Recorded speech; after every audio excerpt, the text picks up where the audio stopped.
సజ్జల రామకృష్ణారెడ్డి మీడియాతో మాట్లాడుతున్నారు. లైవ్ లో చూద్దాం.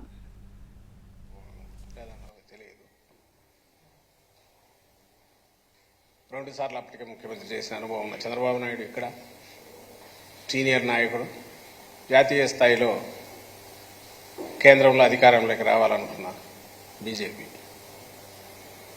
మేము దీనికి సరైన సొల్యూషన్ చూపుతామంటూ వీళ్ళకు తోడుగా పవన్ కళ్యాణ్ను పెట్టుకొని ప్రత్యక్షమైనది. ముగ్గురు కలిసి తిరుపతిలో సభలో ఆ రోజు మాట్లాడినది, లేదా అప్పుడు జరిగిన ఆ సభ, ఇవన్నీ గుర్తుకొస్తాయి ఎవరికైనా. సరిగ్గా 10 ఏళ్ల తర్వాత అదే నాటకం. ఏమంటే నాటకంలో తేడా, ఆ రోజు బహుశా కొత్త పెళ్లి కాబట్టి ఊపు మీద ఉన్నట్టున్నారు. ఈసారి కొంచెమే వెళ్ళే మొత్తం డీలాగా, కేవలం ప్రజలను మోసగించడానికి లేదా మోసగిస్తున్నామనే స్పృహ ఉండే మొహంలో కనపడే ఇది కానీ, ఒక గిల్ట్ కానీ, అలాంటివి ఏదో ఛాయామాత్రంగా కనపడినట్టుంది. ఈ సభలోకి వచ్చేసరికి ఆ రోజు ఉన్నంత ఉత్సాహం లేదు, ఆ ఊపు లేదు, ఉండే అవకాశము లేదు. నాటకం అని ఎందుకన్నామంటే, పొత్తులు పెట్టుకోవడం కొత్త కాదు.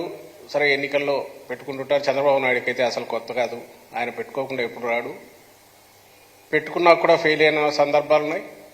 పెట్టుకోకపోతే అసలు ఊసులో లేకుండా పోయిన సందర్భాలు ఉన్నాయి. మొత్తం ఎక్కువ అవే ఉన్నాయి. కానీ ఊతకర్రల సాయంతో ఎడో అధికారంలోకి రావడము, వాళ్లను మార్చుకుంటూ ప్రతిసారి ఆ ఊతకర్రలను మార్చుకోవడము, ఇది ఆయనకు అలవాటు.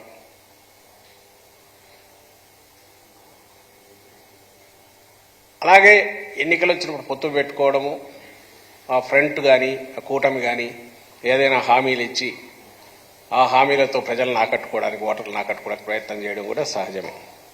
కాబట్టి 2014లో వీళ్ళు కలవడాన్ని ఎవరు తప్పు పట్టట్లా. కానీ వచ్చిన తర్వాత, అధికారం ప్రజలు అప్పగించిన తర్వాత, ఆ కారణాల వల్లనో వేరియస్ కొత్త వీటి వల్లనో మేము ఆ రోజు పోటీలో ఉన్నాం. వీళ్ళందరూ కలిసినా కేవలం 1% ఓట్ల తేడాతో అధికారంలోకి వాళ్ళు వచ్చారు. నేను ప్రతిపక్షంలో కూర్చున్న వైఎస్ఆర్ కాంగ్రెస్ పార్టీ.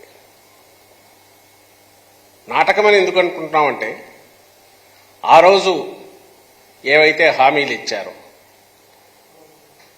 ప్రత్యేక హోదాతో సహా, ఇవన్నీ కూడా తర్వాత ఏమయ్యాయి. అలాగే ఆ కూటమి అధికారంలోకి వచ్చాక ఇక్కడ బీజేపీ వాళ్ళు పార్టిసిపేట్ చేశారు కేబినెట్లో, మంత్రివర్గంలో. కేంద్రంలో చంద్రబాబు నాయుడు గారి పార్టీ, తెలుగుదేశం పార్టీ ఎంపీలు వాళ్ళను అక్కడ కేబినెట్లో భాగస్వామ్యం తీసుకున్నారు.